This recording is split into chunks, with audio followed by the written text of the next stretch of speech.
Hey, what is going on, guys? It is Young here, and today I'm back in a Fortnite video. And in today's video, I'm going to give you guys some tips and tricks on to help you guys out when it comes to winning more gunfights and just everything in between when it comes to winning more gunfights and just staying alive longer and then getting more wins in Fortnite. I'm going to cover everything in this video, and as well for the gameplay I have in the background, it was my first 30 bomb that I ever got. So I dropped 30 kills in this gameplay, so a pretty insane game if you ask me.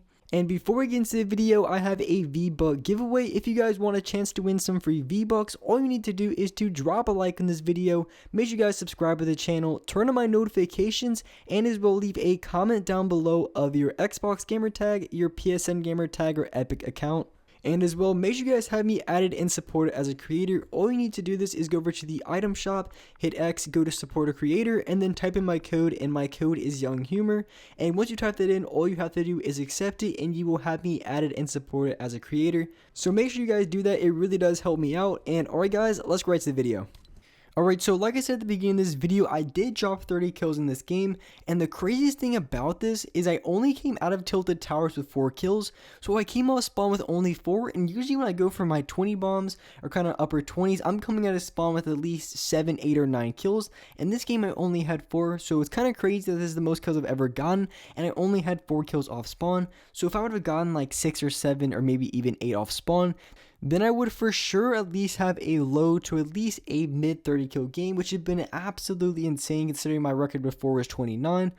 But in this video, I wanted to be talking about how to just help you guys out to win more gunfights and to outplay all sorts of different players in this game. So I have a lot of really good tips for you guys in this video that I think is going to help you guys out when it comes to actually winning these gunfights.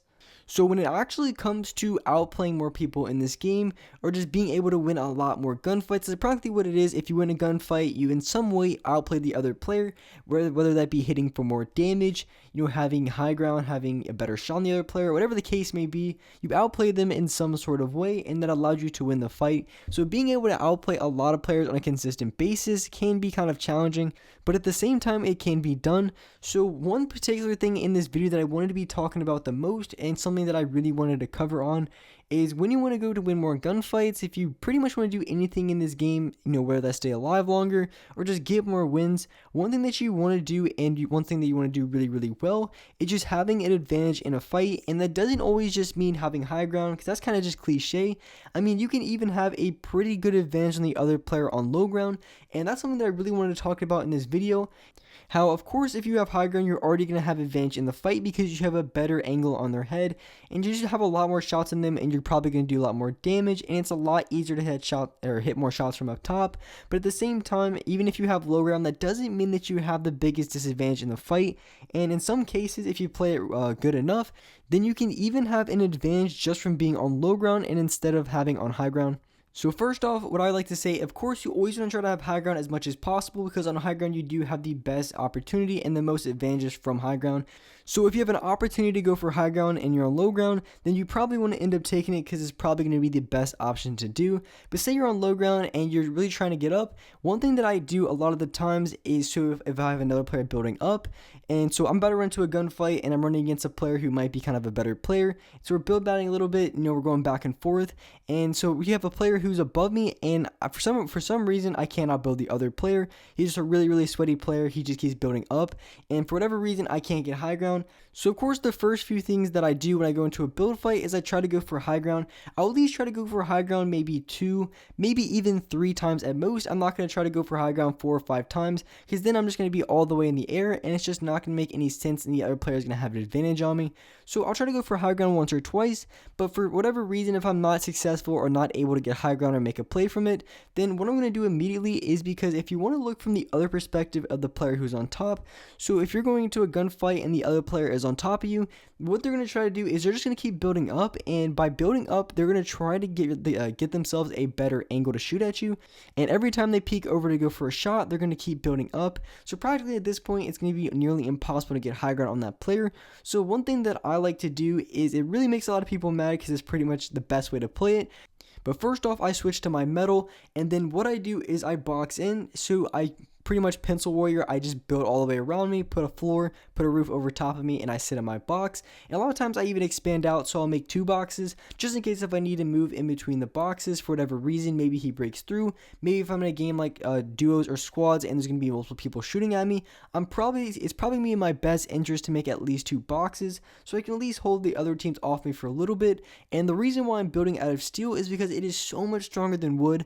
So in case the other guy tries to drop down and take control of your wall, instead of your wall being 2 hit, because if you were on wood it would be 2 hit, and if it's on steel, I'm not sure exactly how many hits it is, but it's quite a few, and you're definitely going to be able to notice it before they even try to take any sort of advantage on your wall. And you can even go for an edit play or whatever you want to go for by the time they even try to break it. So building out of metal when it comes to those kind of situations is going to be ideal, because you're almost never going to get caught lacking if you're using steel. But if you're using wood, then you really have to be on your guard, because they can break your wall pretty quickly with a lot of guns in this game. I probably like 3 or 4 shots to an AR, 2 pickaxe swings, just a couple SMG shots. So wood breaks really quickly, so you want to just be really careful if you're using wood to build out of. But since mats do drop per kill, most of the time you guys are going to have metal in your games, and you don't have to worry about stressing and not have any metal at all. Unless it's the early game and you barely have any kills, because I'm sure for me at least I have a lot of kills in my games, so I constantly have a lot of mats because I'm killing people, grabbing their loot. But for people who play a little bit more passive and not getting as many kills, I can kind of see where you can come from if you don't have as much steel. But you should at least have a little bit, or at least enough to build a few 1x1s so you can protect yourself from the guy who's going to be on top of you. And so once you box in, pretty much the guy on top, if you don't actually go up for high ground again, there's going to be no point for him to sit on top. He has to jump down no matter what, or unless he just sits up there for 3 or 4 minutes, which more than likely they're not going to sit up there for 3 or 4 minutes. They're going to try to go for some sort of play on you or try to knock you down, whatever they try to do.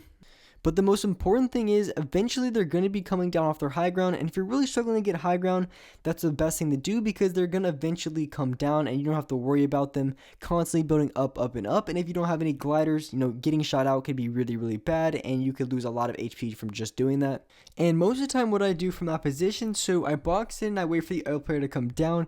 Usually after like 7 or so seconds, they're going to come down pretty far. And most of the time they're going to try to get inside your box, or they might be trying to go for a wall replace, whatever the case may be, whatever they're trying to go for. A lot of times if you're building out of steel and if it's mostly built, when they try to break it, a lot of times you can go for a pretty easy window at it, just because it's going to take so long to break. It's going to give you a wide open shot to take. And a lot of times you can be really quick with it, and they're not even going to be able to react. You can go for a window shot, and even if you miss, you can still close the window at it before they even take any shots at you. So it's pretty much a guaranteed free shot. Or as well, you could just try to go for high ground immediately, because if they jump down right outside of your box, you can just easily place a ramp, edit the floor and the cone on top, and then immediately go for high ground and then have an advantage from there. But doing something like that might not be the best option, because it does drag out the fight for a little bit longer. And for me, when I go for high kills, I want to be able to kill the most amount of people that I can in the quickest amount of time. So just trying to build really isn't the best thing to do, because it just takes so long to go through those gunfights. So the best thing to do for me is just go for a window edit, go for an edit where I play really aggressive off of it, or just do one of those things where I can go for a quick play, so I don't have to worry about dragging a gunfight out for too long if I'm in a build fight.